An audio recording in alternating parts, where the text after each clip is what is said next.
Hola, buenas noches. Buenas noches a todos. La Sociedad Peruana de Obstetricia y Ginecología les da la bienvenida el día de hoy, 27 de agosto de 2024, a esta novena sesión de nuestra sociedad. En nuestra sesión científica, el día de hoy vamos a desarrollar el simposio de infecciones vaginales. Este simposio que es importante. Vamos a tener invitados de primera y nuestro coordinador para este simposio ha sido el doctor Ronald Hernández Alarcón. Todos conocen ya, él es médico cirujano, especialista en ginecobstetricia, es médico asistente en servicio de ginecología especializada en el Hospital Nacional Edgardo Navarrete Martins de Salud, médico del servicio de ginecología y obstetricia de la Clínica Sana, la sede de San Borja, y es nuestro actual secretario de Acción Científica de nuestra sociedad. El doctor Ronald Hernández va a presentar a nuestra moderadora, quien presentará posteriormente a nuestros invitados. Doctor Ronald, está en la palabra. Gracias, doctor Sandoval. Es realmente un privilegio presentarles y haberles coordinado este simposio que está centrado en un aspecto crucial de la ginecología y de la salud reproductiva: las infecciones vaginales y sobre todo las infecciones vaginales recurrentes. En esta noche nos van a ofrecer una oportunidad invaluable para poder profundizar en un tema que afecta a gran población femenina y que nos plantea grandes retos tanto en el diagnóstico como en el manejo. Las infecciones vaginales, que abarcan una variedad grande de etiología, no solamente afectan la calidad de vida de las pacientes, sino también desafían nuestra capacidad de ofrecer tratamientos eficaces y sostenibles. Y a pesar del avance de la ciencia, de la investigación en la medicina, la recurrencia de estas infecciones sigue siendo un problema persistente que requiere un enfoque multifacético. Ahí vamos a tener la oportunidad de explorar los avances en los tratamientos, en la investigación y de compartir experiencias clínicas que nos permitan mejorar el entendimiento y el tratamiento para el mejor manejo de nuestras pacientes. Y quien nos va a guiar por esta noche para poder aprovechar la oportunidad que tenemos de compartir con nuestros invitados, vamos a tener a la doctora Elena Calle Teixeira como moderadora.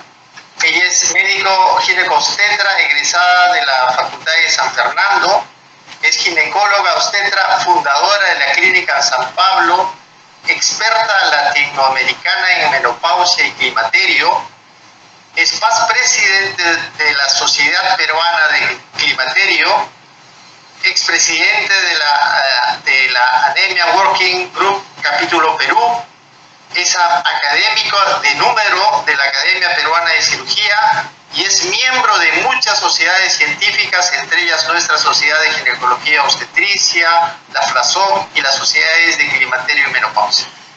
Con ustedes dejo a la doctora Elena Calle para que nos conduzca por este sinuoso camino de tratamiento y diagnóstico de las infecciones vaginales. Muchas gracias, doctor Ronald, por la presentación. Es un privilegio, como usted dice, estar acá con miembros tan connotados de nuestra sociedad, compartiendo esta plataforma y con todos los que nos están escuchando en la noche de hoy. Como usted dice, vamos a tener un tema francamente importante en nuestra práctica médica. De repente 60-70% de nuestra consulta puede ser de este tema, y el problema es cuando es recurrente y crea un problema pues en la atención y entre nuestros pacientes. Para ver todas estos puntos importantes, contamos el día de hoy con la doctora Nistia Solano Choque. Ella es médico asistente del Servicio de Ginecología Especializada del Hospital Rebagliati es médico asistente del Servicio de Ginecología y Obstetricia de la Clínica Sana San Borja y ha hecho cursos de especialización en endometriosis, uroginecología y cirugía mínimamente invasiva en la UNICIT de Brasil. Se ocupará del tema candidiasis recurrente. Luego tendremos a la doctora Ana Ricalde Casaverde, que nos hablará de infecciones vaginales en niñas. Ella es especialista en ginecobstetricia egresada de la Universidad de La Habana en Cuba, y médico asistente de la Clínica San Pablo Surco. Ha hecho una maestría en Dirección y Organización de Hospitales y Servicios de Salud por la Universidad Politécnica de Valencia en España. Es la actual presidenta de la Sociedad de Obstetricia y Ginecología Infantil y de la Adolescencia SOGIA Perú para el periodo 2022-25. Y la doctora Sonia Salamanca, quien nos compartirá sus conocimientos sobre vaginosis bacteriana recurrente. Ella es ginecóloga y obstetra colombiana con formación en patología del tracto genital y colposcopía. Docente clínica de pre y posgrado, autora de múltiples artículos y libros sobre el tema, coordinadora de la Unidad de Patología Cervical y Colposcopía del Hospital Universitario de la Samaritana y coordinadora de la Clínica de Vulva en la misma institución. Tendrán 20 minutos para cada una de sus ponencias y después tendremos las respuestas a las preguntas e inquietudes del público asistente. Dejo la palabra a la doctora Miss Díaz Solano Choque, candidiasis. Adelante, doctora. Bueno, buenas noches. Primero agradecer a la Sociedad Peruana de Obstetricia y Ginecología por la invitación, agradecer al doctor Sandoval, al doctor Hernández por la invitación a esta ponencia. Bueno, vamos a iniciar con el tema de candidiasis vulvovaginal recurrente. Esta es una enfermedad crónica difícil de tratar que se ha vuelto un problema tanto para las pacientes como para el médico. Para las pacientes porque no solo sienten la molestia de los síntomas, sino que muchas de estas pacientes han descrito una alteración en la calidad de vida y disminución de su autoestima y confianza. Y es difícil para el médico, ya que a pesar de cumplir con los protocolos, no podemos asegurarle a la paciente una cura definitiva, ¿no? Esta enfermedad se define arbitrariamente en las diferentes guías, ¿no? Por ejemplo, en las guías americanas se define como 3 o más episodios de candidiasis vulvovaginal sintomática en menos de un año. Y en las guías europeas, según las directrices de la Sociedad de Enfermedades Infecciosas de Estados Unidos, se define como 4 o más episodios. Esta puede ser primaria o idiopática en pacientes donde no se encuentran factores de riesgo, son mujeres inmunocompetentes y se dan en cerca del 30% de pacientes que poseen esta enfermedad. Y aquellas secundarias cuando podemos establecer algún factor de riesgo conocido. En cuanto a la epidemiología, esta enfermedad afecta aproximadamente a 138 millones de mujeres por año en todo el mundo. Se proyecta un alcance estimado de 158 millones para el 2030, con una prevalencia anual global de 3.871 por cada 100.000 mujeres. Observamos acá que tiene una prevalencia global de alrededor del 7% en mujeres entre 15 a 54 años, alcanzando su más alta prevalencia del 9% en pacientes entre 25 a 34 años. Al igual que en los episodios agudos de candidiasis vulvovaginal recurrente, observamos que la Candida albicans es el agente causante principal, ¿no? Con un 74% de casos, seguido de otras cándidas no albicans como la Candida glabrata en el 14%, seguido del Fusei en el 16%, además de Tropicalis, Parapsilosis y Lepidia. En cuanto a la patogénesis, aún no tenemos una causa definida por la cual se da inicio a estas infecciones recurrentes. Es por eso que el día de hoy se considera como un trastorno multifactorial, en el que es probable que un desequilibrio de la microbiota vaginal, los factores predisponentes y genéticos del huésped, así como las características de las cepas de la cándida, favorezcan la aparición de la enfermedad, ¿no? Como vemos en esta imagen, factores del hospedero, factores del patógeno, de la cándida y factores asociados a la microbiota confluyen para iniciar con estos episodios recurrentes de la candidiasis vaginal. En cuanto a la microbiota, sabemos hoy en día que esta juega un papel muy importante en la conservación de la homeostasis vaginal. Sin embargo, el rol que juega en la candidiasis vulvovaginal, ya sea aguda o recurrente, aún no está establecido, ya que la literatura ha informado un pH vaginal normal, niveles elevados de ácido láctico y dominancia de lactobacilos en pacientes con infecciones por cándida. Además, en un estudio encontrado patrones de comunidades microbianas en la microbiota vaginal en pacientes con cándida, a diferencia de aquellos patrones típicos que se encuentran en mujeres sanas y en mujeres con tuberculosis bacteriana. Todos estos hallazgos respaldan la presencia de predominio de lactobacilos en las mujeres con candidiasis vaginal. Sin embargo, es importante mencionar que recientemente han salido diversos estudios, pero todos que determinan una función importante de los lactobacilos en la patogenia de la candidiasis vulvovaginal. Sin embargo, no han mostrado ningún beneficio en la práctica clínica.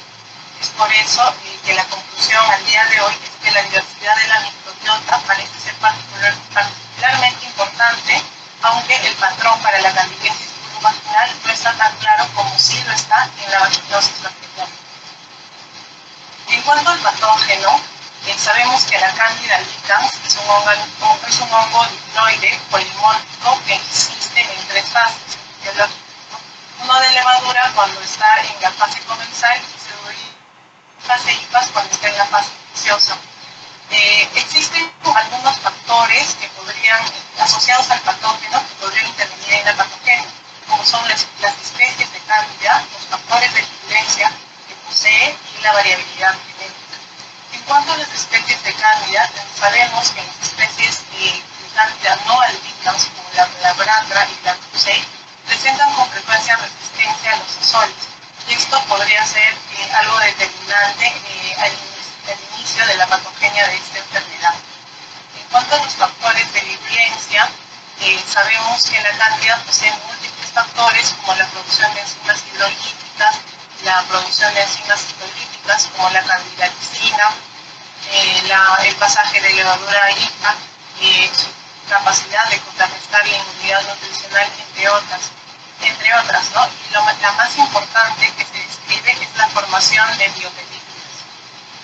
En cuanto a la formación de biopelículas, esta se describe en realidad como un gran problema para el tratamiento, ya que proporciona una mayor virulencia y resistencia contra las respuestas inmunes del huésped y a los agentes antimicóticos. Sin embargo, aún no se ha demostrado la formación de biopelículas de Candida in vivo en la superficie vaginal. Es como si en el año 2019 aparece este artículo donde toman biopsias a 26 mujeres donde no detectan la biopelícula con Candida en ninguno de los casos, ¿no? Y determinan que las lesiones histopatológicas fueron exclusivamente invasivas y se acompañaron de coinvasión con organismos de especies de Gardnerella o Lactobacillus. Es importante mencionar, sin embargo, que en otros estudios de otros autores, como la autora Alicia Farinati, describe la formación de biopelículas por Candida, sin embargo, esta son ¿no? Otro factor que puede influir en la patogenia con respecto al patógeno que es la Candida es la variabilidad genética que presenta, ¿no? La evidencia sugiere que la colonización asintomática, los episodios agudos sintomáticos y los episodios recurrentes pueden ser causados por especies ligeramente diferentes de Candida. Además, se ha encontrado una variación con el tiempo en cuanto a la persistencia y a la resistencia fúngica, ¿no? Esto relacionado con variaciones genéticas. En cuanto al hospedero, como habíamos mencionado, existen una serie de factores de riesgo que pueden predisponer al paciente a desarrollar este tipo tipo de infecciones recurrentes, ¿no? Como los estados de inmunosupresión, VIH, diabetes, con terapia prolongada, el uso de antibióticos, aunque no se conoce muy bien por qué producirían las infecciones recurrentes, los altos niveles de estrógeno, que los estrógenos facilitan la adhesión de la cándida al epitelio vaginal y además aumentan el sustrato para la multiplicación de la cándida, que es el glucógeno. Es por eso que en aquellos episodios donde hay mayor cantidad de estrógenos, como la fase lútea, el embarazo, el uso de anticonceptivos con dosis altas de estrógeno, inclusive de terapia de reemplazo hormonal, se asocian a estos episodios recurrentes. Algunos factores de estilo de vida, como algunos tipos de práctica sexual, algunos tipos de prendas de vestir, el uso de paños diarios, algunas sustancias, el uso de algunas sustancias lubricantes de la zona vulvar, se describe como asociaciones a la aparición de estos episodios recurrentes. Sin embargo, no hay ningún estudio que confirme esta asociación, pero sí en las guías se recomienda el cambio de estilo de vida, ¿no? Ahora, en cuanto a la predisposición genética, es muy importante, ya que, como había mencionado, el 30% de estas pacientes que presentan esta enfermedad no poseen ningún factor de riesgo, ¿no? Entonces, por eso se están realizando múltiples investigaciones sobre los factores genéticos relacionados con el sistema inmunitario. Entonces se han observado mutaciones genéticas incluidas polimorfismos que pueden aumentar la susceptibilidad a hacer este tipo de infecciones. Además, también estos tipos de pacientes pueden tener una respuesta hiperinflamatoria de base genética a la colonización e invasión de la cándida, es decir, una respuesta atópica con una patogenia similar al ácido, aunque todos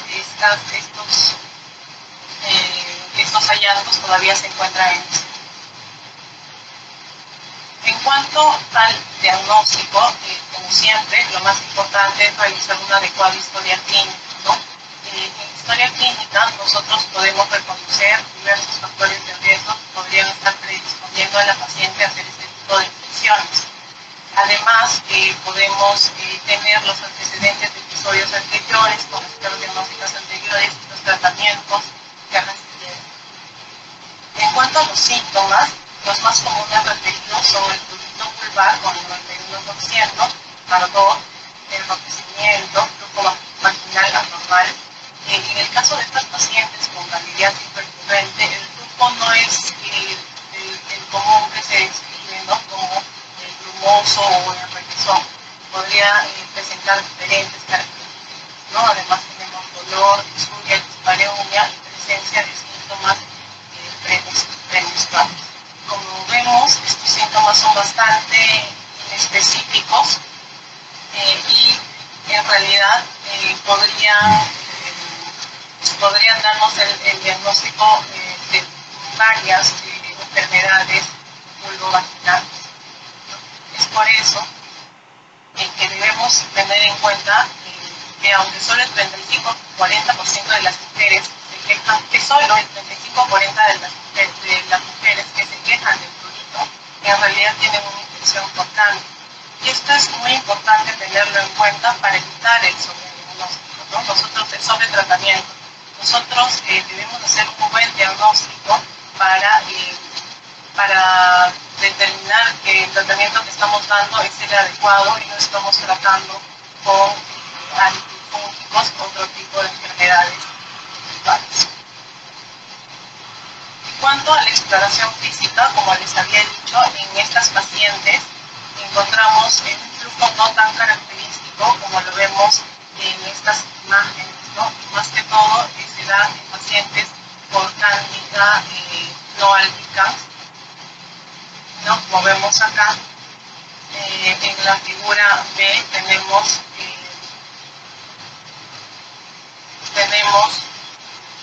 un flujo por cándida albicans y cándida cruzei. En la figura C tenemos un flujo por característico de la cándida glabrata. En el D tenemos un flujo característico al conocido y al común por cantidad. Ahora, las recomendaciones y pautas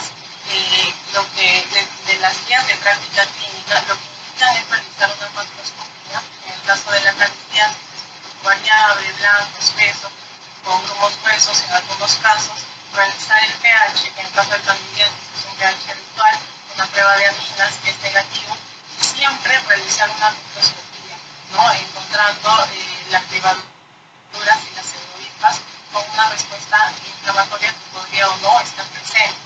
Sí o sí, en el caso de las pacientes con candidiasis vaginal recurrente, va a un cultivo de secreción vaginal con una prueba de sensibilidad. Bueno, como había mencionado, el cultivo es muy importante, sin embargo, sabemos que el cultivo demora entre 48 a 72 horas, por lo que podría retrasar el diagnóstico y el inicio del tratamiento. Sin embargo, el cultivo se tiene que realizar, ¿no? Otro método de ayuda diagnóstica que podría acortar el tiempo para realizar un adecuado diagnóstico y tener ya el germen es el PCR, ¿no? Que nos podría, que según el laboratorio, nos podría dar el diagnóstico hasta en 45 minutos, teniendo una buena sensibilidad y especificidad para Candida albicans. Sin embargo, para otros tipos de Candida no albicans todavía no son tan específicos. En cuanto al tratamiento, lo primero es cambiar o modificar los estilos de vida, cambiar los factores de riesgo que podamos haber encontrado en la paciente. En cuanto al tratamiento farmacológico, todas las guías de práctica clínica recomiendan dos fases: la fase de inducción y la fase de mantenimiento, que dura entre 6 a 12 meses. En la fase de inducción, guías recomiendan los azoles tópicos y orales. En la fase de mantenimiento, todas las guías, en cuanto a la medicación de primera línea, recomiendan el fluconazol. Entonces, este es un resumen de varias guías de práctica clínica a nivel mundial en cuanto al tratamiento médico de candidiasis vulvovaginal recurrente. Entonces, tenemos las terapias de inducción y mantenimiento, ¿no? En cuanto a las guías de Latinoamérica, Norteamérica, Europa y Oceanía. Entonces, la mayoría concuerda en que el tratamiento de inducción, la terapia de primera línea, podemos usar imidazoles tópicos entre 7 a 14 días o fluconazol oral. El fluconazol oral, la dosis es de 100, 150 o 200 según la guía que usemos cada 72 horas por 3 veces.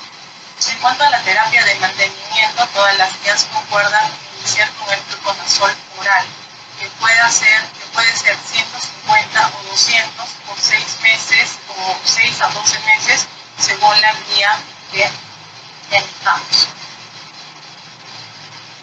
Entonces, el fluconazol oral, según todas las guías, en realidad es muy eficaz para reducir los episodios agudos durante la terapia de mantenimiento.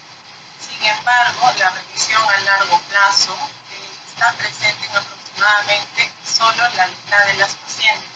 Pues durante el tratamiento, las tasas de recaída varían entre el 21 al 57 y el 71% en los 12 meses, dependiendo de las características del régimen terapéutico que utilicemos, ¿no? Entonces, nos damos cuenta que en realidad, después de todo el tratamiento, la terapia del mantenimiento, las tasas de recaída son altas, ¿no? Por más que usemos los regímenes correctos. Entonces, los regímenes para la terapia de mantenimiento que se describen en las guías son principalmente dos: el régimen de Sobel y el régimen de Donders, que es el régimen de Recidit.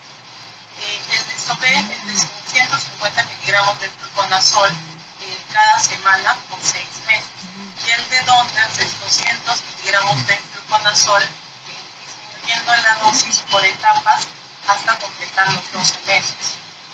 ¿No? Acá tenemos un esquema de lo que es el régimen Recidit, donde usamos inicialmente en la semana 1 200 miligramos de fluconazol, en el día 1, 3 y 5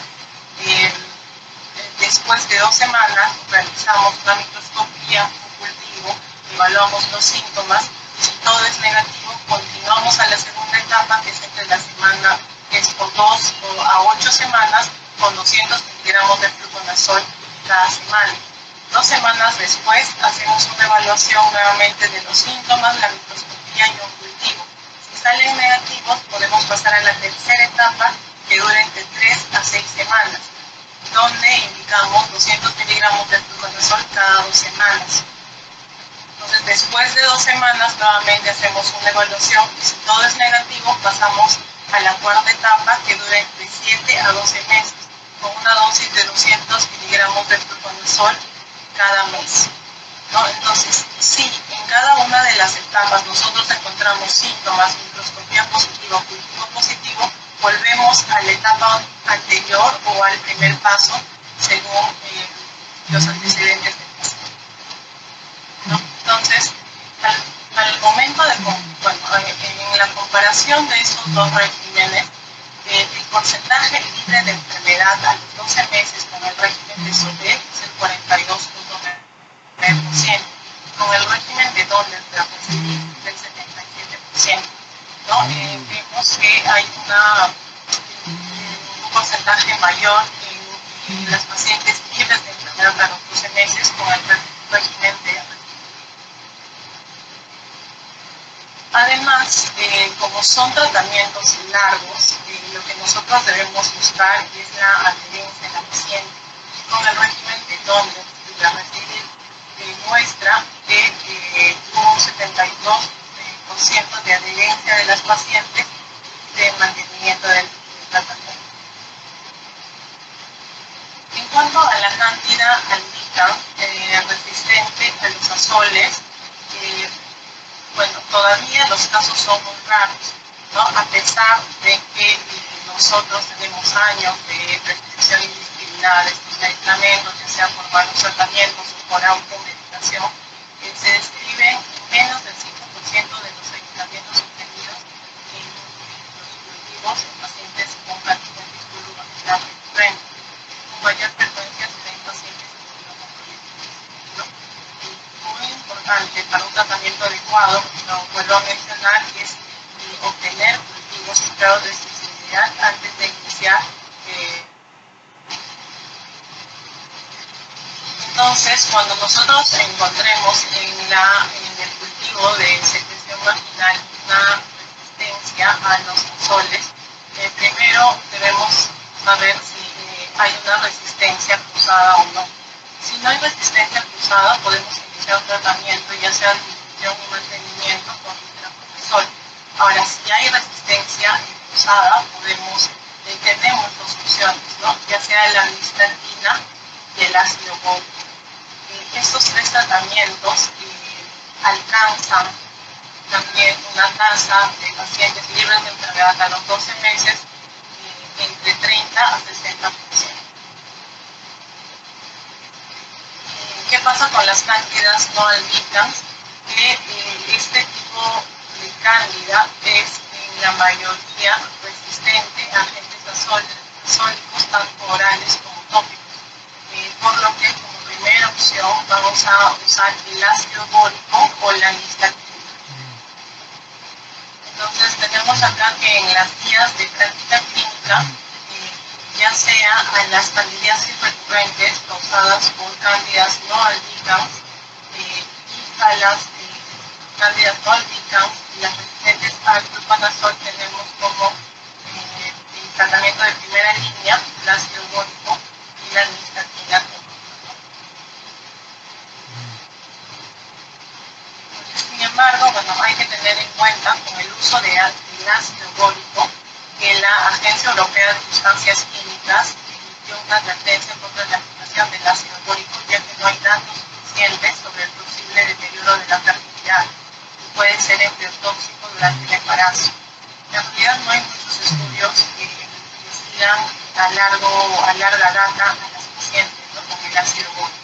Por lo tanto, el ácido bórico solo puede considerarse como una última opción en cuanto al tratamiento de las candidiasis. En cuanto a los probióticos, probióticos, como lo había mencionado, todavía el rol que juegan los lactobacilos en la patogenia de la enfermedad no está muy bien determinado.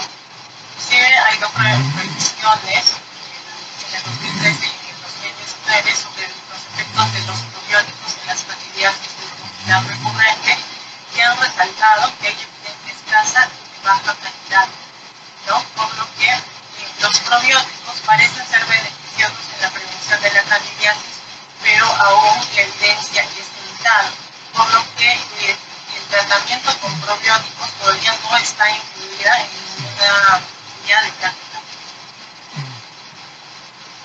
En cuanto a los nuevos tratamientos, tenemos el onteseconazol, que es un inhibidor selectivo de la lanosterol esquetilasa fúngica, ya está aprobado por la FDA y en realidad en un estudio ha mostrado una fuerte actividad contra la Candida albicans resistente a los azoles y las especies baldicas, como la glabrata y la fusei, en el tratamiento de episodios recurrentes. Y en las pacientes no mostraron recurrencia durante un periodo de 48 semanas. Sin embargo, la población en este estudio fue limitada y para determinar su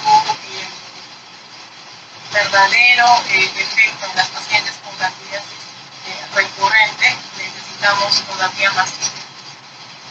Otro fármaco nuevo es el brexafunel, que es un inhibidor de la 1,3-beta de gluconeosinasa, que también está aprobado por la FDA, pero para la candidiasis vulvovaginal. Para las candidiasis recurrentes, este fármaco aún se encuentra en estudios fase 3. Bueno, en cuanto al cloruro de decolidio, este medicamento es indicado para el tratamiento de episodios agudos y está en estudio aún para el tratamiento de episodios recurrentes de candidiasis vulvovaginal. También hay una vacuna que contiene una proteína recombinante de la Candida albicans para la prevención, que aún se encuentra en fase 2. Bueno, entonces como conclusiones de la presentación, ¿no? La candidiasis vulvovaginal recurrente sigue siendo una de las principales causas de consulta ginecológica. La patogenia aún no está totalmente determinada y se necesitan más estudios para dilucidarla. Es necesario confirmar el diagnóstico con el examen físico, pH, test de aminas y microscopía. Tomar cultivos y pruebas de sensibilidad a azoles en los casos de recurrencia es muy importante, ¿no? Y es necesario complementar el tratamiento con la fase de envejecimiento para minimizar el riesgo de recurrencia, ¿no? Y no olvidar la comunicación con la paciente, ¿no? Informarles que esta es una enfermedad que necesita un tratamiento muy a largo plazo, que inclusive podría durar hasta un año, inclusive más. La adherencia de las pacientes a este tratamiento sería todo. Quería compartir con ustedes. Muchísimas gracias, doctora Denise Díaz Solano, por su excelente presentación. Le damos el pase en este momento a la doctora Ana Recalde, quien nos hablará del tema infecciones vaginales en niñas. Doctora Recalde, un gusto verla. Adelante. Bueno, agradecer a todos, un gusto compartir con ustedes hoy y agradecer a la Sociedad Peruana de Obstetricia y Ginecología por la invitación a este simposio de infecciones vaginales. Y vamos a comenzar con lo que es infecciones vaginales en niñas, que es un tema bastante frecuente en lo que es ginecología infanto-juvenil. Saben que nosotros tratamos todo lo que son niñas y adolescentes, y en este caso vamos a ver lo que son niñas. Aproximadamente es hasta los 9 años, pero en estos casos, como son ya entran a la pubertad más temprano, hay casos que son hasta los 9. Entonces comenzaremos con la vulvovaginitis, que son la patología más frecuente en niñas prepúberes. Es bastante importante porque preocupa a los padres, ¿no? Es un problema físico y psicológico en las niñas y hay una alta tasa de recurrencia que si no se actúa a tiempo y no se cuida puede generar un alto costo. Y para saber nosotros qué estamos tratando, debemos ver lo que es la vulvovaginitis, que es una irritación local de la vulva. Puede ser ocasionada por factores como higiene inadecuada, irritación secundaria a productos químicos, alergias, factores mecánicos o traumáticos.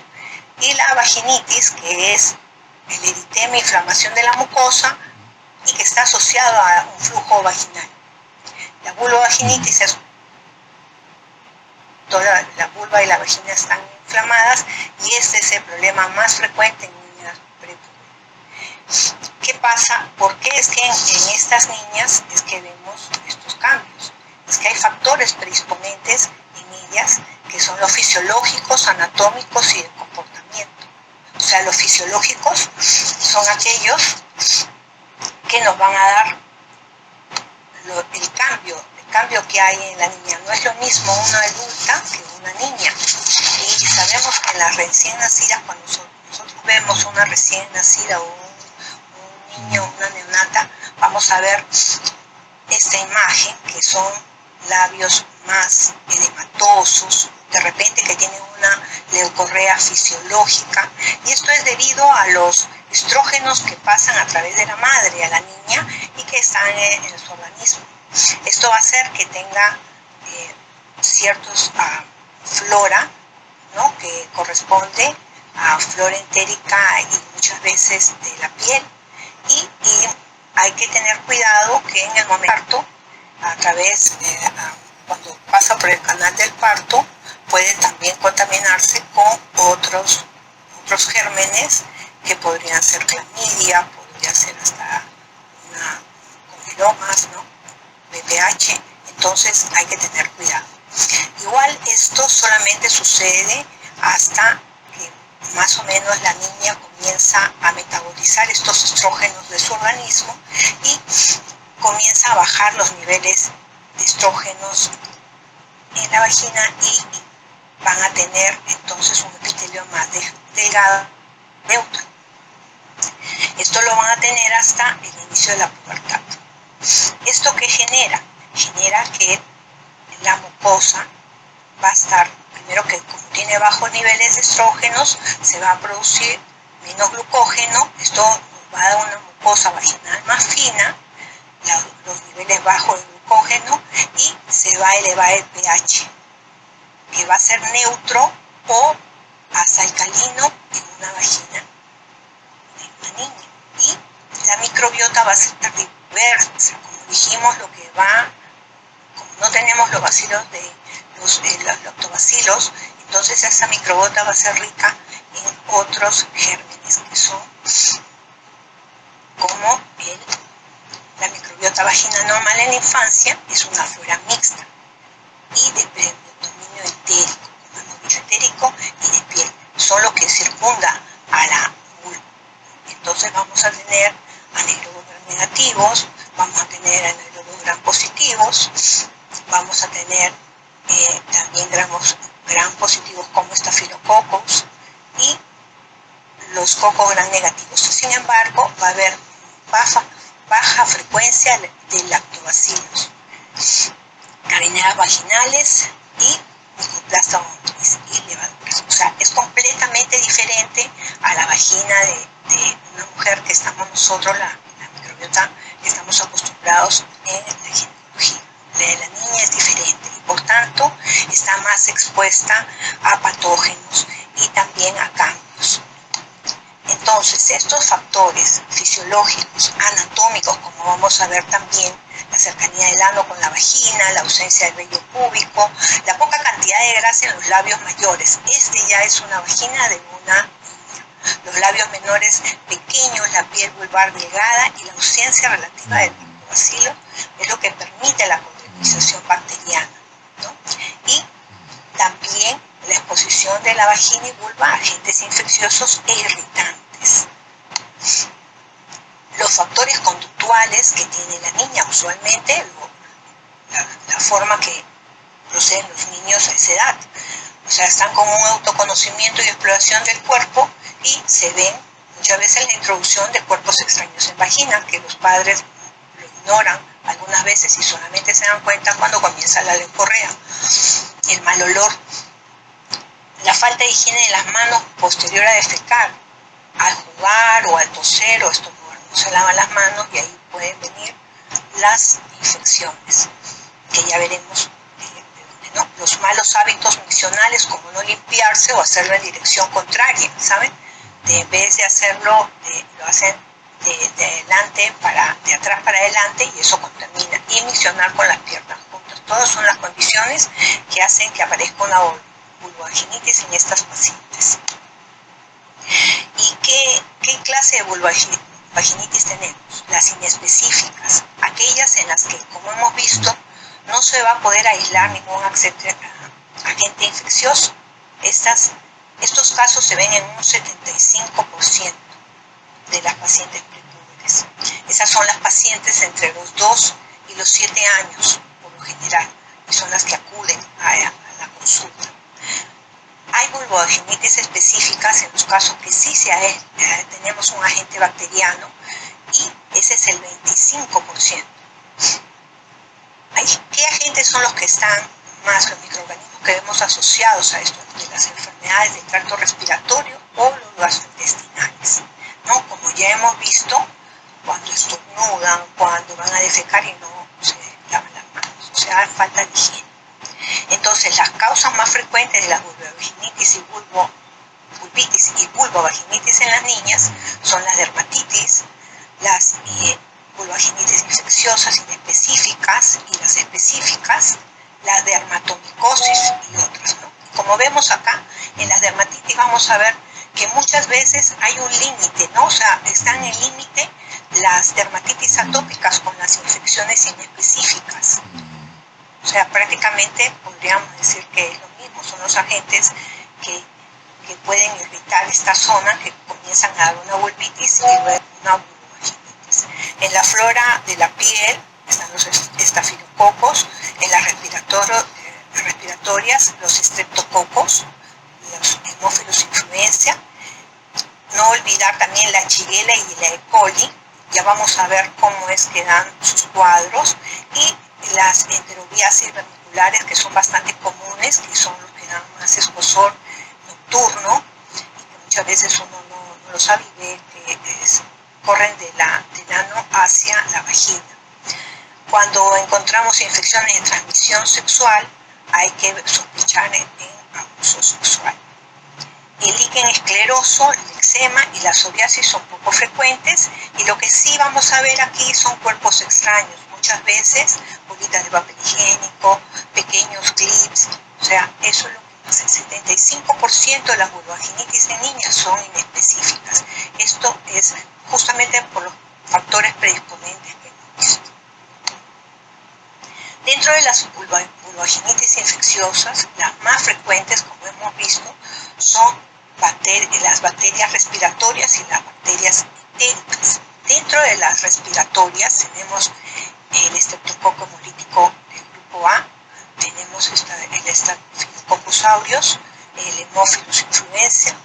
Dentro de las bacterias entéricas está el Escherichia coli, el Enterococcus fecalis, Klebsiella pneumoniae, Proteus mirabilis, Shigella y Yersinia enterocolitica. Acá tenemos que ver, hay un cuadro clínico que es la Shigella y también el estreptococo beta hemolítico, que es muy aparatoso, que es un flujo purulento teñido con sangre en el 50% de las pacientes. Y la Shigella también tiene una leucorrea muy purulenta, sanguinolenta, que va acompañada de episodios de diarrea, ¿no? Asimismo, también vemos lo que son las enterobiasis, que dan intenso prurito nocturno y que se ve en las niñas. Estas son las frecuentes. Menos frecuentes son las trichomonas vaginales, las clamidias, traumáticas, que ahí pensamos en abuso sexual. Y las candidiasis, porque no es lo mismo que en las adultas o en las adolescentes. Las candidiasis se van a ver cuando hay dermatitis del pañal, cuando hay uso reciente de antibióticos, o hay que pensar en inmunosupresión o un inicio, un debut diabetes. El cuerpo extraño es una de las entidades que da más leucorrea, una leucorrea amarilla que es crónica casi, ¿no? Entonces se ve en un 2 al 5% de los casos y es un cuadro agudo y muchas veces crónico. Esa paciente que viene con la leucorrea, con mal olor y que le damos tratamiento y no cura. Entonces tenemos que pensar en un cuerpo extraño. Y en ese caso, uno de los principales lo que más se encuentra es el papel higiénico, el cuerpo extraño, en bolitas que no se percibe, no lo saben los padres, seguido de otros juguetes de pequeño tamaño, clip, juguetitos chiquitos de los niños, ¿no? Un caso menos común puede ser lo de las baterías, las baterías chiquitas de reloj.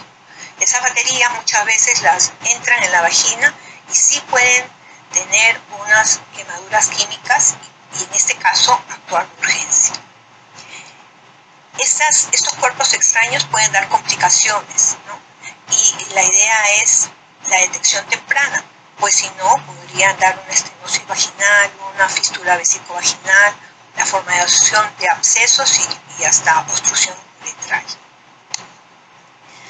Para el diagnóstico de estos casos son pacientes pequeñas, entonces viene con los padres, acompañado de los padres, y algunas veces ellas pueden dar alguna información. Entonces hay que hablar con ambos. El examen clínico y la anamnesis es lo que nos van a dar, porque la clave pues es solamente, por lo general, es la vulva la que vamos a ver. Hay que saber la edad de la paciente, importante, interrogar por la queja principal, ver los síntomas asociados, tiempo de evolución, la exposición a agentes irritantes, indagar sobre la higiene de manos, la técnica para limpiarse al miccionar y defecar, preguntar por síntomas sugestivos de infección entérica y respiratoria. Hay que tener en cuenta también lo de los cuerpos extraños, ¿no? Eso no lo tenemos presente para dar tratamiento.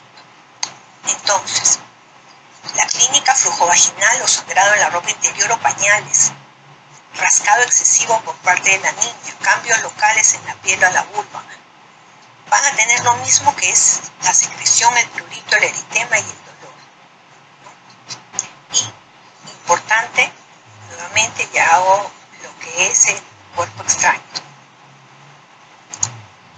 En el examen físico es diferente en los niños, hay que darle comodidad y seguridad porque muchas veces no es fácil examinarlos. Siempre hay que hacer en presencia de los padres o un familiar. La exploración de la paciente es en ectotomía dorsal o en decúbito supino con las piernitas en posición de rana.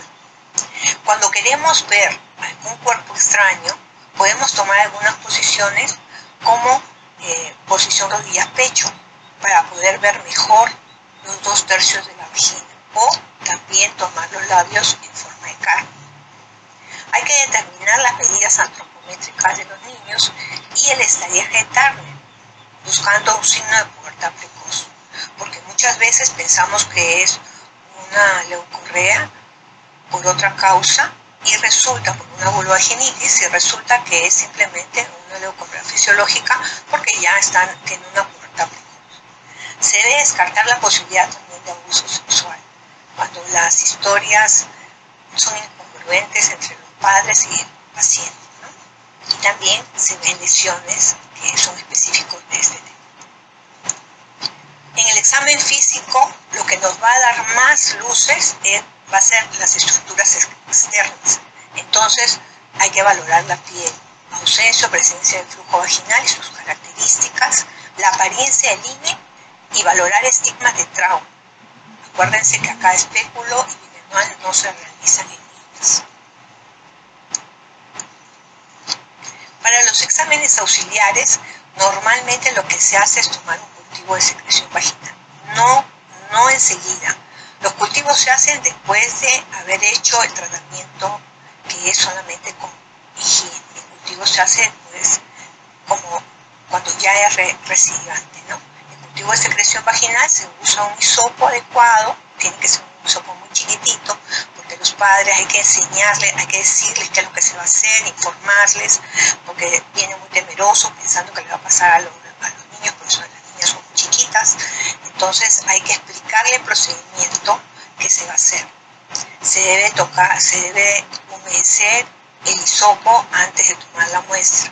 Se debe tomar la muestra de dentro de la vagina para tomar una buena muestra.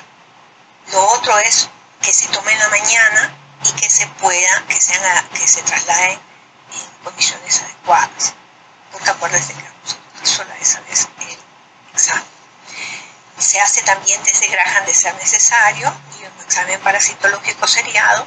En caso de cuerpo extraño podemos indicar un rayos X o una ecografía pélvica y un urocultivo o coprocultivo si lo amerita. Se hace vaginoscopía para ver la visualización del cuello y la vagina en niñas pequeñas. Esto sí requiere sedación y es cuando tenemos indicación por una vulvovaginitis recidivante, grupos extraños, hemorragia de origen abdominal.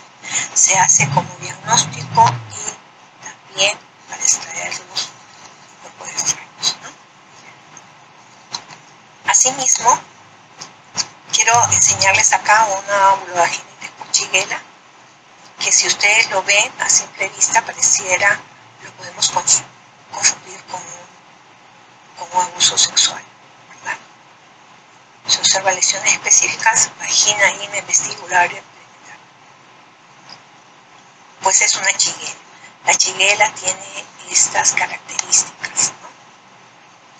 Entonces la vulvovaginitis, acordarnos que es la patología ginecológica más frecuente en niñas prepúberes, y el flujo en la infancia siempre es patológico. O sea, en la infancia no es como en la mujer adulta, siempre es patológico. La mayoría de vulvovaginitis son inespecíficas y secundarias a malos hábitos higiénicos, y los casos de vulvovaginitis a repetición o refractarios al tratamiento habitual deben ser investigados. El tratamiento para la vulvovaginitis en los cuadros leves y específicos, acuérdense que es una flora mixta bacteriana, no precisa de tratamiento antimicrobiano en el momento, solo medidas higiénicas. Se enseña y revisa la técnica correcta de limpieza de los genitales, de adelante hacia atrás. Se evita el uso de ropa ajustada, usa ropa interior de algodón, no utilizar jabones perfumados o irritantes para limpiar la zona, que sean por lo general jabones neutros, baños diarios con agua tibia durante 10 a 15 minutos, cercar completamente la zona después del baño, dormir si fuera posible en camisón y no usar suavizantes.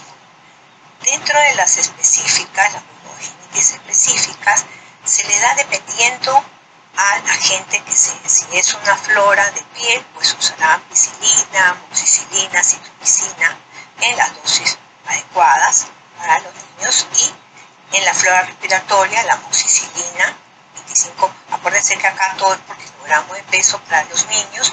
Normalmente los tratamientos son de 5 a 10 días.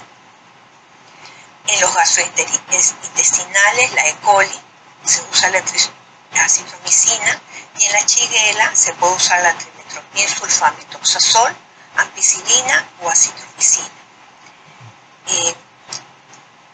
Cuando hay oxiuros enterobiáceas vermiculares, mebendazol de 100 miligramos un día y repetir a los 15 días para la niña y la familia. El albendazol de 400 un día y repetir a los 15 días. Entonces, como las medidas, el tratamiento en sí va a ser medidas generales de higiene vulvovaginal en las primeras 2 semanas. No comenzamos con antibióticos ni tampoco con ningún fungicida, ¿no? Porque no hay causa. Hay que mantener la vulva limpia, seca y bien aireada, el baño tibio diario y revisar la higiene del baño común, ¿no? Entonces esas son las medidas, es lo primero que hacemos.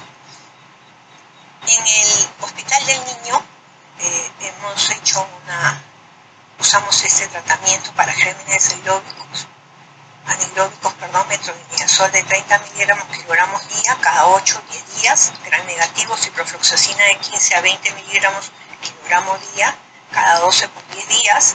La chiguela se usaba el ácido anhidrícico de 50, ahora ya no hay, se está usando igual la cipro, y la ciprofloxacina no hay en jarabe, la mandan a preparar.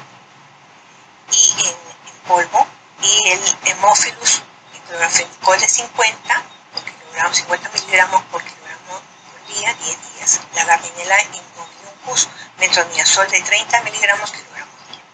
En el tratamiento con cremas locales, o sea, ya solamente lo vamos a poner si vamos a recomendarlo con óxido de zinc si hay una vulvitis residual. Sustancias acidificantes como ácido láctico solamente en estos casos. Acuérdense que la vagina, el pH de la vagina es neutro, el normal de la niña. Los estrógenos se usa estriol para los casos crónicos, cuando no hay recidiva, y también para vaginitis inespecífica. Algunas veces sí puede ser útil cuando ya se ve un líquen simple, ¿no? Por un rascado excesivo. Y lo que sí se hace es cuando hay un procedimiento de un cuerpo extraño, se le da la extracción del cuerpo más antibiótico profiláctico seguido de estriol. Esto para favorecer la epidemización. Se da por 10 a 15 días. Acá les traigo un algoritmo para que ustedes vean cómo es que se da el tratamiento. El primer episodio de vulvaginitis siempre va a ser implementar hábitos de higiene adecuados durante 14 días. Con eso se cura, porque es inespecífica, pues hasta ahí. Pero si no, vamos a seguir, si sigue la persistencia, hacemos un parasitológico seriado con prueba de Graham, y si es positivo se le da tratamiento antiparasitario familiar y el control post-tratamiento para determinar cura clínica bacteriológico-parasitaria. Y luego, si es negativo, se da cultivo de secreción vaginal y el antibiograma. Si es positivo, se da tratamiento según sensibilidad de antibiótico, terapia y germen aislado. Y de seguir, se insiste con las medidas higiénicas y si no, nuevo cultivo. Como les dije, si son crónicas, vamos a seguir con la vaginoscopía y tratamiento. Entonces, las conclusiones son: la vulvaginitis dentro de las infecciones vaginales en la niña es un motivo de consulta muy frecuente. La correcta anamnesis y cuidadoso examen físico son necesarios para ayudar a la etiología. Debemos pensar en diferentes causas como dermatitis, dermatosis, infecciosas y cuerpos extraños. Y las medidas de higiene íntima son un pilar fundamental en el tratamiento y debemos educar en estas. Eso es lo que quería compartir con ustedes. Gracias. Y quiero aprovechar de estar ahora con ustedes para invitarlos al 18º Congreso Latinoamericano de Oncología Infantil Juvenil, que se va a dar en Sheraton del 26 al 28 de septiembre. Muchas gracias, doctora Ana María Recalde, pues excelente e instructiva charla. Invitamos ahora a la doctora Sonia Salamanca, que nos hablará sobre vaginosis bacteriana recurrente. Gracias, Anita. Buenas noches, doctora Cali, ¿cómo está? ¡Qué alegría! De igual manera, doctora, un gusto verla. Va a despertarnos 9 de la noche. Yo sé que están cansados, todos estamos cansados de intentar hablar. Primero agradezco a la Sociedad Peruana de Obstetricia por la invitación. Un saludo muy especial a Sandoval. Bueno, vamos a hablar entonces de vaginosis bacteriana y con eso cerramos este grupo de charlas de infecciones vaginales. Voy a compartir mi pantalla en este momento para poderles mostrar la presentación. Entonces, me tocó hablar de un tema bien interesante, que es la vaginosis paterna recurrente. Es decir, que no vamos a hablar de la sola vaginosis, sino que vamos a hablar de la recurrencia. Estas mujeres que consultan por flujo vaginal que persiste y es generalmente de mal olor. Los estudios epidemiológicos a nivel de Estados Unidos, Europa, nos muestran una incidencia de esta patología de la infección vaginal por bacterias anaerobias que abarca cerca del 34% de los casos, alcanzando incluso un 45% de los casos de infecciones vaginales. Todas las estadísticas dicen que es más frecuente en latinos. Entonces, claro, si uno dice, uy, es más frecuente en latinos y aquí todos somos latinos, entonces buscamos la estadística local. Y este es un estudio publicado en Perú, en 20 ciudades, donde dice que efectivamente, igual que en el resto del mundo, las infecciones vaginales por bacterias como Gardnerella, Morbicus y Atopovio corresponden al 23.7% del total de los casos, sobre todo mujeres jóvenes, entre 18 a 29 años, porque es posible que en mujeres en la posmenopausia este porcentaje sea muchísimo mayor. Y miren cómo estamos hablando de una prevalencia alta comparativamente con la cantidad vaginal recurrente, que es del 11% o del 9%, como nos mostraba la doctora en su presentación inicial. Aquí estamos hablando de un porcentaje mucho más alto. Y esto es una disbiosis, esto no es una infección de transmisión sexual. Esto es un cuadro en el que se reemplazan estos microbios o lactobacilos por flora que es anaerobia facultativa. Y entonces esa disbiosis que se presenta por lo menos 3 episodios en el tiempo de un año viene a convertirse en lo que llamamos vaginosis recurrente. ¿Y por qué es delicado? Pues que aumenta el riesgo de parto preterno en 2.16 veces, porque aumenta el riesgo de pérdida neonatal en 6.32%, porque incrementa en 1.53 veces el riesgo de enfermedad pélvica inflamatoria, porque además incrementa el riesgo de infertilidad en 3.32%, y porque no solo eso es delicado, sino que se asocia con otro tipo de infecciones como clamidia, gonococo, VPH. Y acuérdense ustedes que estas patologías, clamidia, gonococo y VPH, deben ser tamizadas en población asintomática. Todas las guías nos dicen, por ejemplo, que clamidia y gonococo debe ser rutinariamente tamizado en mujeres menores de 25 y por arriba de los 25 en mujeres con factores de riesgo. ¿Qué ocurre con estas infecciones? Entonces tenemos el epitelio escamoso de la vagina recubierto de un mucus, y dentro de ese mucus una cantidad de lactobacilos, y esta es la primera línea de defensa, es la pared allí haciéndonos una barrera, y sobre esa pared un mucus que producen estas células escamosas, y dentro de ese mucus estos lactobacilos que nos ayudan a proteger. Pero cuando estos lactobacilos merman en cantidad, pues la flora que puede estar, digamos, colonizando la vagina, como la Gardnerella, por ejemplo, el Morbicus, empieza a generar cialidasas, y esas cialidasas, pues, que son una enzima, y entonces esa enzima lo que hace es degradar ese mucus, y al degradar ese mucus entran estas bacterias en contacto directo con la célula epitelial, y esas enzimas que sigue produciendo la bacteria lo que hacen es lisar la pared de la célula epitelial, y al lisar la pared de la célula epitelial, entonces genera, digamos, este acúmulo de bacterias que finalmente se va a convertir en una biopsia. Y es gravísimo porque imagínense que llega una paciente, hace una vaginosis bacteriana, que ya vimos el porcentaje, 23% más o menos, pero de ese 23% que hizo esa primera infección, más de la mitad, 63%, va a ser una recurrencia, es decir, que el 63% en menos de un año va a tener otra vez infección, y el porcentaje se incrementa cuando es un segundo episodio, entonces un 68% va a ser un tercer episodio. Es decir, que esto no reduce, sino que incrementa.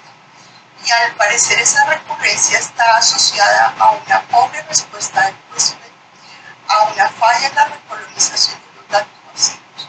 Pero también puede ser una falla antibiótica. ¿Por qué? Pues porque las biopelículas que producen las bacterias, que son biopelículas muy complejas, pues no se pueden romper, y entonces el antibiótico no puede entrar, y como no puede entrar, pues no puede ejercer su acción. Pero miren esto acá tan interesante, y es la reinfección por no tratar al compañero. Y ustedes aquí me van a decir, Sonia, pues no es una infección de transmisión sexual, ¿por qué va uno a tratar al compañero? Y no se les haga raro encontrar artículos como este, donde ustedes ven acá que dice que hay datos que favorecen de una manera fuerte la presencia de la vaginosis bacteriana como una infección de transmisión sexual. Y no son pocos los artículos que dicen eso. Sin embargo, cuando uno va y busca los metaanálisis, pues sí hay un metaanálisis publicado en el 2016 que dice que tratar a la pareja no reduce el riesgo de que la paciente vuelva a ser un nuevo episodio de infección. Esto fue publicado en el 2016, es un metaanálisis que abarca más o menos 1026 pacientes en 6 estudios. Y ellos obviamente comparan la respuesta de tratar y no tratar, y me dicen, no tratar, da igual. Sin embargo, ellos están hablando solamente de parejas heterosexuales, no habla de parejas homosexuales. Y cuando la CDC publica en el 2021 sus guías, lo que ellos dicen es, bueno, sí, es cierto que tratar al compañero no ha demostrado que sea de utilidad. Sin embargo, hay estudios nuevos, ¿se acuerdan que yo les dije que el último fue en el 90 y pico? Hay estudios nuevos que dicen que definitivamente si no se trata al compañero, hay reservorios en el compañero que pueden generar un incremento en la transmisión y en la reinfección, y entonces y en la recurrencia. Y entonces el CDC nos dice, bueno, pues sí, pero no. Entonces como que no deja nada claro, y definitivamente no habla cuando las mujeres son homosexuales. Para mí, esta es una verdad absoluta.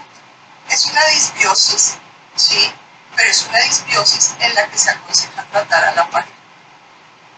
Y entonces uno ahí puede, ustedes pueden ahorita en las preguntas darme palo con eso, pero realmente la duda existe, no hay claridad. Hay artículos que dicen que sí, hay artículos que dicen que no, disminuye el riesgo de reinfección en la pareja, así que yo prefiero, y lo que hago normalmente en mi consultorio, es que trato a la pareja, les explico que no es una infección de transmisión sexual, es una disbiosis, pero que yo prefiero realizar el tratamiento en conjunto. ¿Qué vemos normalmente? Vemos un flujo homogéneo, generalmente es blanco grisáceo, pero también puede ser amarillento. Hay un signo, que es el signo de la pincelada, que es este flujo que ustedes lo ven como cubriendo, como si fuera una capa de pintura en ese epitelio vaginal. No hay inflamación, porque esto no genera una respuesta inflamatoria muy severa, y por lo tanto no hay inflamación en las estructuras de las mucosas, y el flujo es completamente homogéneo. ¿Qué otra cosa encontramos? Siempre tengan estas tiritas de pH en su consultorio, porque les permite mirar si el pH está alto o si el pH es normal. Generalmente en la vaginosis bacteriana vamos a encontrar pH muy altos, y este es un frasquito de KOH que también no debería tener en el consultorio. Simplemente toma una muestra de las paredes vaginales laterales y busca ese test de aminas que sea positivo. Y si tenemos la fortuna de tener un microscopio, podemos hacer un examen en fresco, donde ustedes observan una célula guía, que básicamente es una célula epitelial completamente tachonada de biopelículas por hormonios y por atopos. Y entonces en esas 4 diapositivas que pasamos, tenemos los criterios de AMSE, que básicamente son criterios clínicos que tienen una sensibilidad del 74% para el diagnóstico y una especificidad del 100%. Y así nosotros podemos hacer un diagnóstico certero. ¿Cuándo digo yo que hay una vaginosis recurrente? Cuando yo tengo la clínica, pero además de tener la clínica, tengo estos hallazgos. Tengo el test de aminas positivo, tengo la presencia de células guía o tengo el pH alto. Y entonces con 3 de 4 criterios yo ya digo que tengo esta sensibilidad para predecir una vaginosis bacteriana. Y si me quiero ir más allá, puedo usar el score de NAGET, que básicamente lo que hace es una evaluación morfológica. O si tengo la disponibilidad, pues puedo hacer una secuenciación de PCR o de FISH, que es una fluorescencia por microscopía y que tienen unas sensibilidades mucho más altas que los criterios de ANSER, pero fíjense que no es una cosa exagerada y el costo sí es bien importante. La diferencia en precio entre las pruebas moleculares y, por ejemplo, los criterios de ANSER es bien importante, con los criterios de NOGET es bien importante y por lo tanto, pues a veces se prefiere lo que me tiene más a la mano y en el consultorio. Las mujeres somos, ¿cómo decir la palabra? Nos gusta o nos molesta mejor el olor, incluso el olor fisiológico. Las mujeres a veces quieren oler a flores y eso lleva a que la mujer exagere sus hábitos higiénicos, como nos contaron en las presentaciones anteriores. Hay una patología que cuando hablamos de vaginosis bacteriana no se nos puede pasar, porque es que la mujer con vaginosis bacteriana tiene miedo al rechazo social. Entonces la ansiedad no es por el síntoma del prurito como en la candidiasis, sino aquí el problema es el olor y cómo el olor la aísla socialmente. Una causa de olor genital que tal vez ustedes han experimentado en el consultorio, cuando llega la paciente y se pone en posición de litotomía e inmediatamente uno percibe el olor, puede ser secundaria a una bromohidrosis. La bromohidrosis es un diagnóstico diferencial de la vaginosis y es que hay que recordar que en la vulva tenemos aproximadamente 600 glándulas sudoríparas, 600 por centímetro cuadrado de piel, muchísimas glándulas sudoríparas, incluso más de lo que hay en la axila.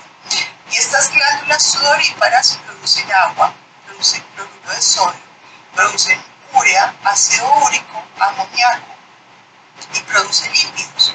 Y estos lípidos que produce este folículo sebáceo, pues son unos lípidos que son inoloros, son unos lípidos que son simplemente grasa. Pero cuando esa grasa se expone a las bacterias más el sudor, estas bacterias degradan esos lípidos y al producir o al degradar esos lípidos producen unas sustancias volátiles que son lo que nos da el olor. Entonces hay un incremento en el olor de la vulva. ¿Cómo hago yo para saber si este olor que la paciente se puso en posición de litotomía, yo de inmediato lo percibo, viene de la vulva o la vagina? Pues fácil, pongo un aplicador, toco la región perianal y perineal y huelo y le doy a oler a la paciente y le pregunto si este es el olor que ella experimenta, que le molesta. Entonces, si ese es el caso, seguramente estamos ante una bromohidrosis. Si de pronto eso no es así y tocamos la pared vaginal y tomamos la muestra y hacemos el KOH y resulta que ese es el olor, pues posiblemente entonces el olor viene de la vagina. Pero este es un factor diferencial muy importante que hay que tener en cuenta. Otro diagnóstico diferencial, que más que diagnóstico diferencial es el acompañamiento de esta etapa de la vida de la mujer, que es la menopausia, con los cambios fisiológicos que se operan y que favorecen la colonización por Gardnerella, Morbus, Atopobio. Y entonces las pacientes con atrofia genital o con síndrome genitourinario de la menopausia, pues tienen definitivamente una asociación fuerte con vaginosis bacteriana. Y miren aquí este diagnóstico diferencial que es la tricomona, y lo que uno espera ver en la tricomona siempre es el cuello aframbuesado, ¿cierto? Pero resulta que eso casi nunca se ve. Es decir, que puede pasar que la tricomona no se presente de esta manera, con este flujo espumoso, abundante, sino que la tricomona sea silenciosa. Y es que miren que en el 85% de los casos la tricomona no pica. 85% es muchísimo. Es decir, que generalmente la tricomona no molesta, por lo tanto hay que buscarlo. Y es posible que en el fresco, cuando ustedes lo piden, no veamos las tricomonas bailando, porque la bacterióloga tiene muchas pacientes y va a dejarlos frescos allí, no los va a procesar de inmediato. Por lo tanto, la sensibilidad de esta prueba que ustedes están viendo ahí está solo el 44%. Así que hay que pedir una PCR para tricomona en toda paciente que tiene un olor genital incrementado, no solamente porque puede estar, sino que puede coexistir con la vaginosis bacteriana. Y otro diagnóstico diferencial es la vaginitis aeróbica, de la que hablamos en el congreso este año. Y entonces ustedes lo que observan es un flujo amarillo verdoso, y asociado a ese flujo amarillo verdoso de características casi que fecaloides, hay muchísima inflamación. Miren las paredes vaginales completamente inflamadas y hay mucho prurito, lo que puede llevar a fisuras o esporaciones en el introito. Y lo que yo observo en el fresco pues es una disminución de los lactobacilos, un incremento importante de la flora cocoide y obviamente una respuesta inflamatoria exagerada. Entonces aquí el diagnóstico es clínico, pero además paraclínico, y realmente los paraclínicos son los que me van a permitir hacer un diagnóstico acertado. Es muy frecuente que se acompañe la vaginosis bacteriana de la vaginitis aeróbica. Por lo tanto, no se les haga extraño encontrar estas dos entidades. El tratamiento, pues obviamente si tiene dispositivo hay que quitárselo, porque aquí estamos hablando de biopelículas, y las biopelículas en un material inerte crecen. Igual aplica para otras patologías donde crecen las biopelículas. Entonces, si hay dispositivo, retírenlo. Si fuma, díganle que si sigue fumando, va a tener recurrencia de infecciones vaginales con más frecuencia. Seamos conscientes de que los óvulos y las cremas son antibióticos. Si la persona consulta por síntomas gripales, es muy poco probable que ustedes formen un antibiótico, porque tienen en su cabeza, y todos tenemos en nuestra cabeza, que el antibiótico no es para infecciones virales. ¿Por qué razón? Porque hacen resistencia, pero no tenemos esa misma conciencia en la vagina. Entonces somos muy liberales formulando antibióticos intravaginales, porque pensamos que los antibióticos intravaginales no hacen daño. Y resulta que los antibióticos intravaginales son soldados que vienen a acabar con la flora normal y con la flora normal también. Entonces, esa muerte que se produce cuando abusamos de los antibióticos no solamente ocurre en la flora, que es llamada patógena, sino también ocurre en los lactobacilos.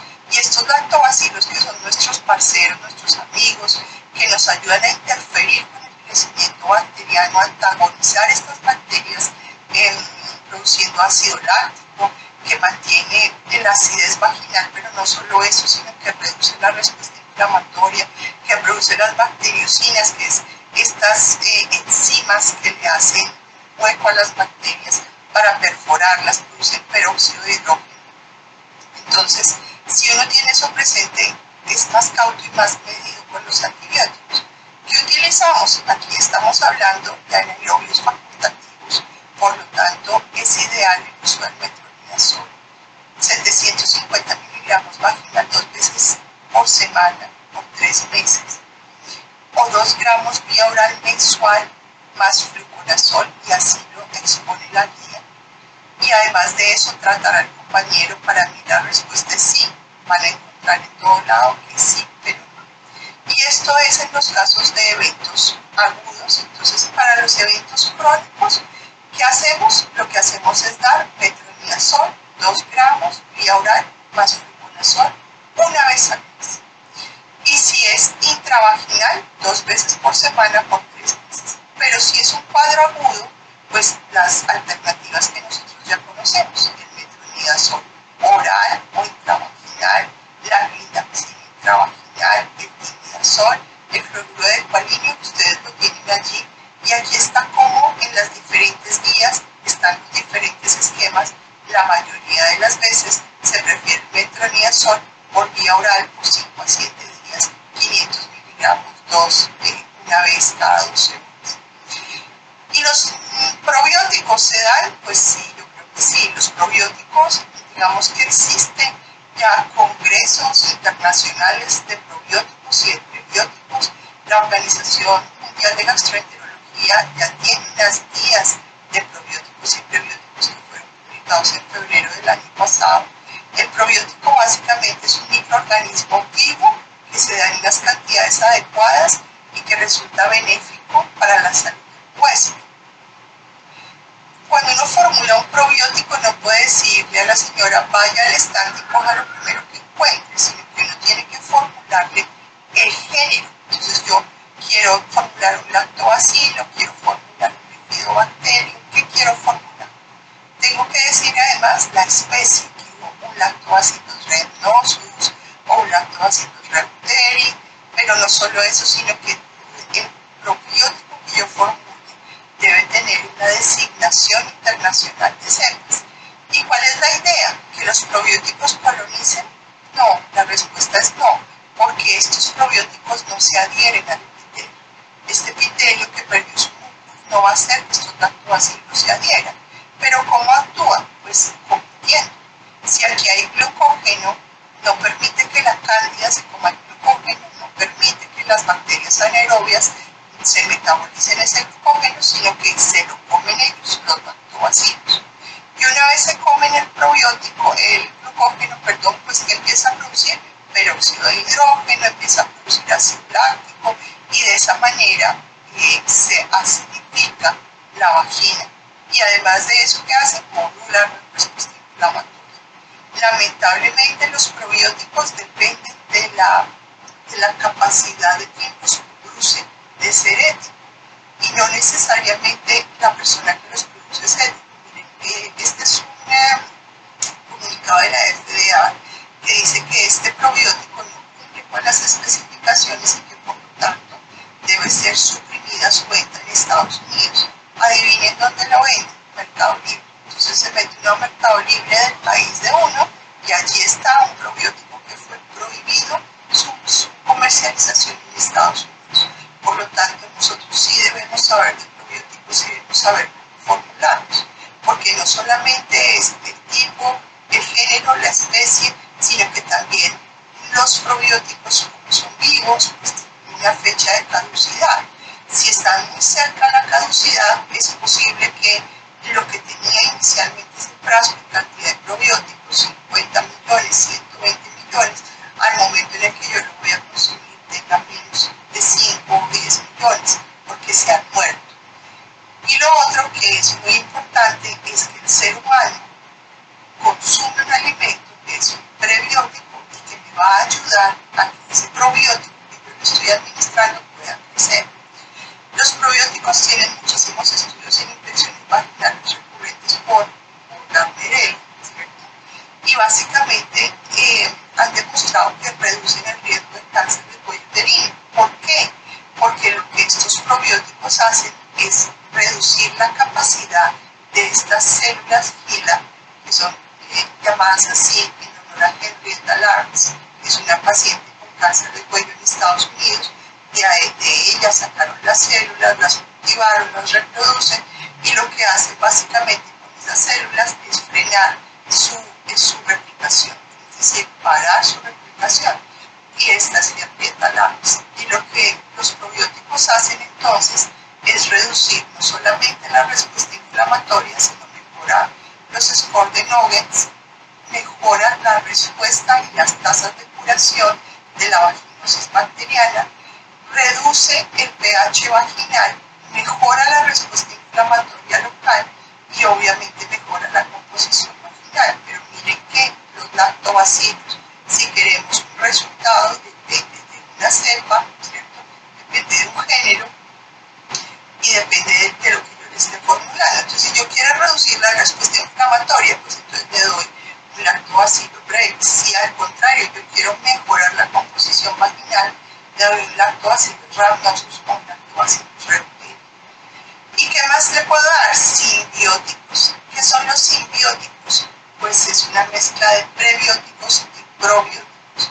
Y esto a mí me da escozor cuando yo veo eso, una N seguida de una B larga, porque a uno le enseñaron que antes de B larga va M. Entonces uno dice, no, esto está mal escrito. Y resulta que no, porque si no se nos confundiría con los simbióticos, que es ese estado de simbiosis de un microorganismo que ayuda a otro. Aquí no, aquí este simbiótico es un prebiótico, que es como una fibra, un alimento, y un prebiótico, perdón, que es una fibra, un alimento, y un probiótico, que es un microorganismo. Eso es un simbiótico escrito de esta manera. También se les puede dar los modificadores de pH, los fagos para que se coman esas bacterias, y los disruptores de biopelículas como este que está aquí, con el cual no tengo ninguna experiencia hasta el momento. Bueno, esto era todo lo que les quería contar. Este es un canal de YouTube donde ustedes pueden ver videos de patología vulvar y vaginal completamente gratis, así que los invito a añadirse al canal. Y aquí ya voy a dejar de compartir para que tengamos tiempo para las preguntas. Ya, ahora sí, muchas gracias, doctora Salamanca, por su excelente presentación y un gusto verla, un gusto enorme. Y ahora vamos a, de repente, algunas preguntas de la audiencia, que tenemos ahí unas cuantas preguntitas.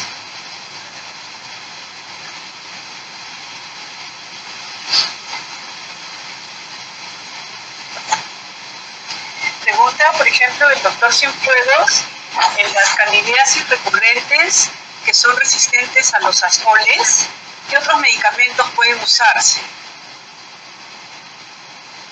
De pronto para la doctora Solano, ¿no?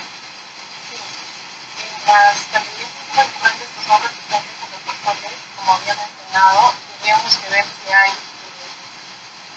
respuesta cruzada, si hay resistencia cruzada o no. En las pacientes que tienen resistencia cruzada, tendríamos que usar platina y ácido bórico como primeras opciones.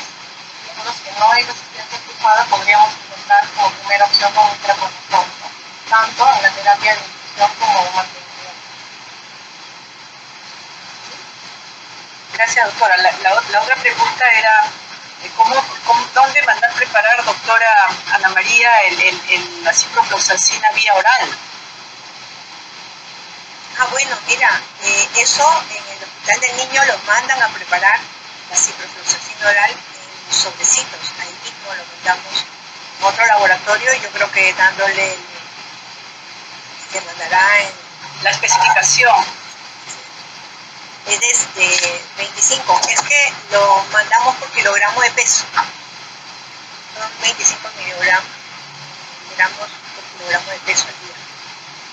Entonces se manda por peso, kilogramo de peso, dependiendo. Gracias, doctora. Nos pide, por favor, si pueden volver a poner el código QR, doctora Salamanca.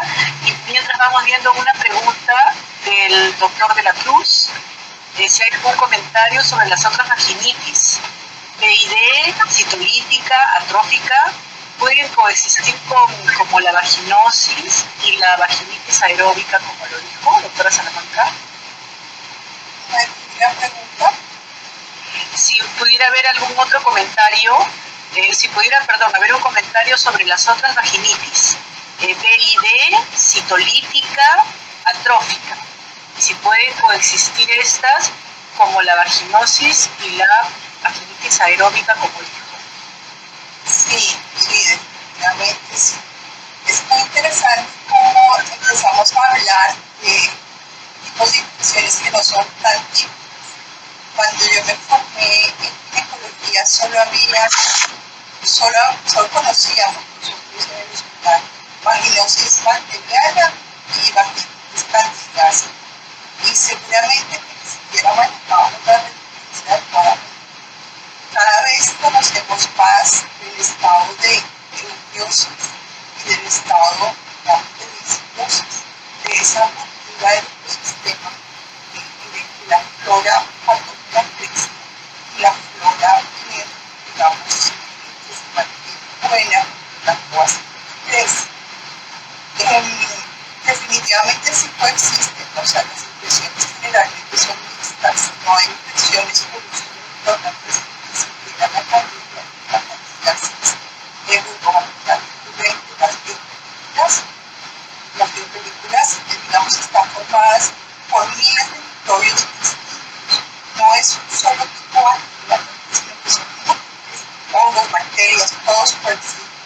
Ahora, la vaginitis aeróbica es una vaginitis física radical cuando se presenta esta atrofia tan severa, cuando se presenta esta escuela, es difícil de manejar y muchos neurólogos tienen que hacer muchas mezclas entre corticoides, antibióticos tomados, tópicos, estrógenos. La citolisis es un tipo de microorganismos que tienen es básicamente que hay muy lactobacilos hipertensionantes y aquí el pH está muy bajo. A diferencia del resto de infecciones en las que el pH está muy alto, aquí el pH está muy bajo. Y ese pH muy bajo causa citolisis y al causar citolisis produce estados inflamatorios marcados y hay una infección. Gracias, doctora. Pregunta el doctor Erasmo Huertas si se utiliza la ciprofloxacina por vía vaginal.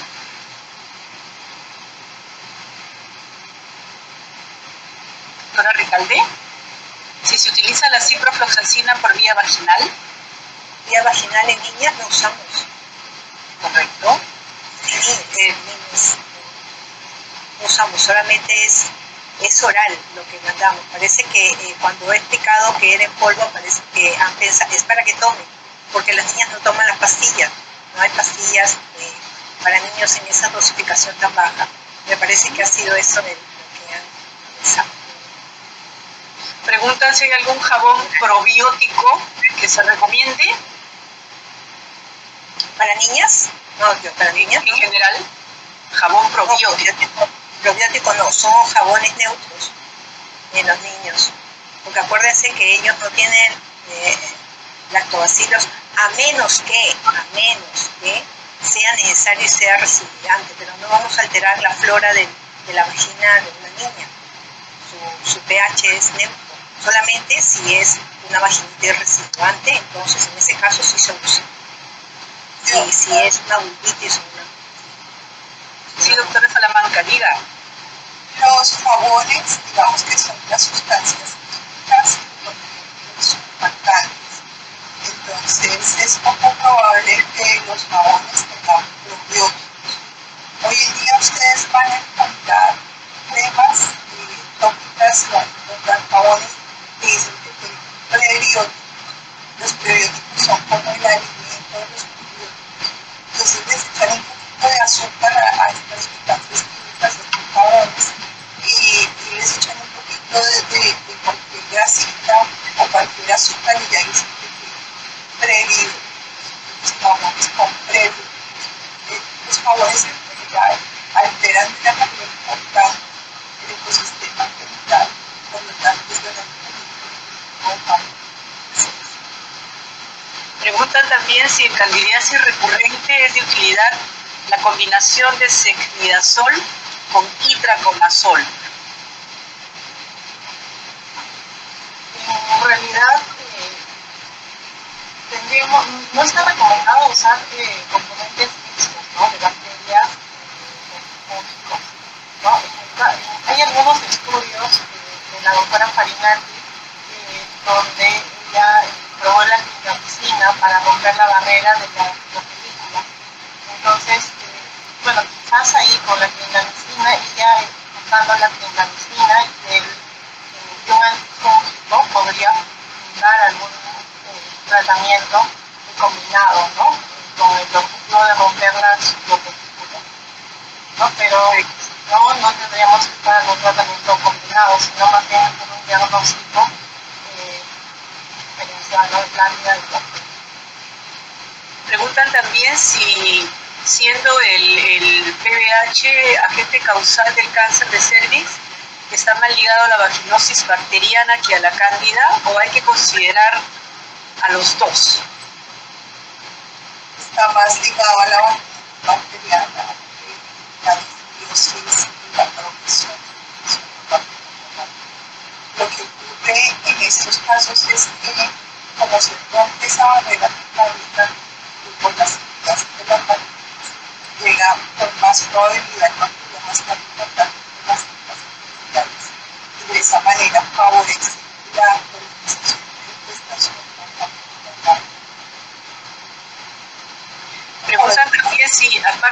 metronidazol oral habría algún óvulo eficaz para la vaginitis bacteriana recurrente? Hay un estudio bonito que hicieron en Perú, cuando pusieron la presentación.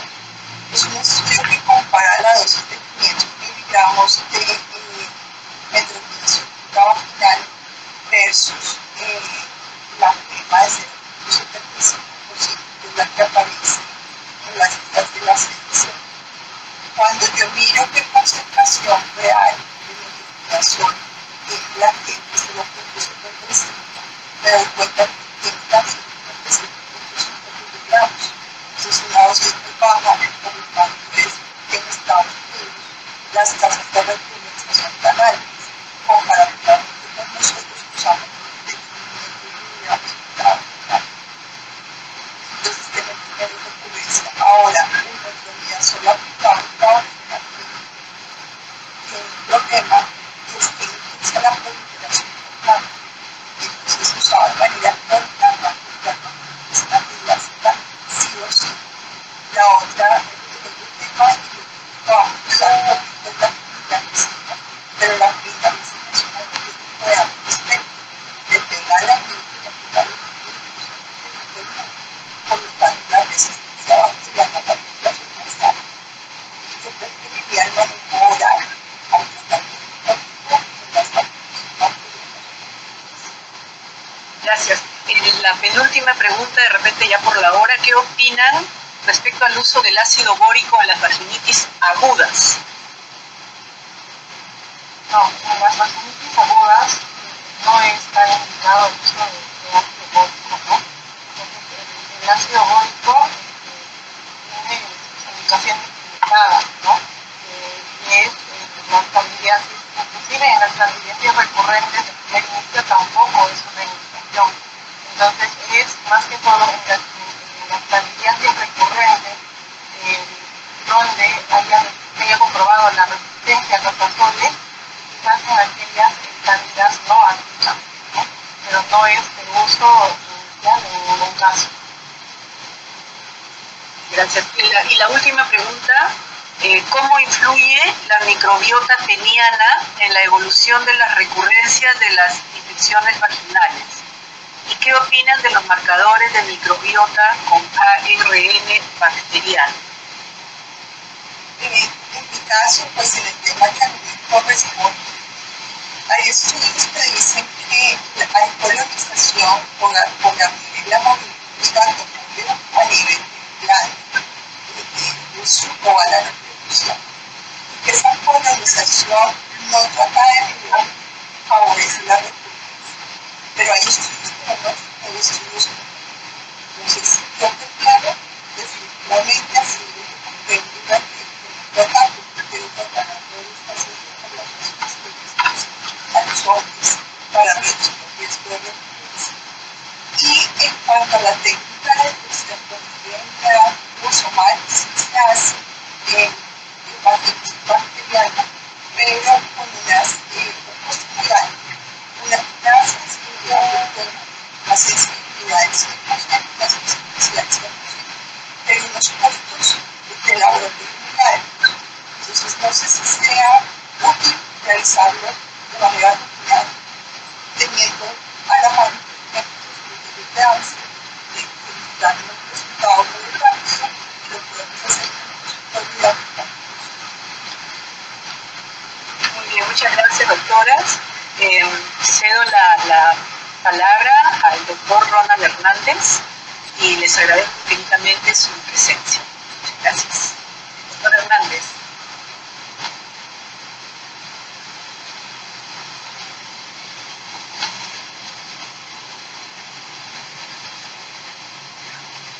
O en todo caso, si no está Ronald, al doctor Sandoval, al doctor Iter, para que dé por concluida nuestra sesión.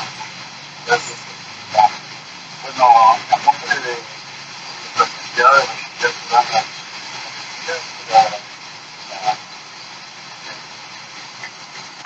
para este grupo de colegas, damas, que han bastante frecuente, hemos tenido una buena competencia quiero agradecerle a Sonia en especial por el tiempo que nos ha dado, la hermana República de Colombia, que colabora con nosotros, y la Yanita Calle por la moderación, Alicia y Ana María por sus presentaciones. También quiero agradecer a quienes nos han acompañado esta noche, ¿no?, en la red, y invitarlos a nuestra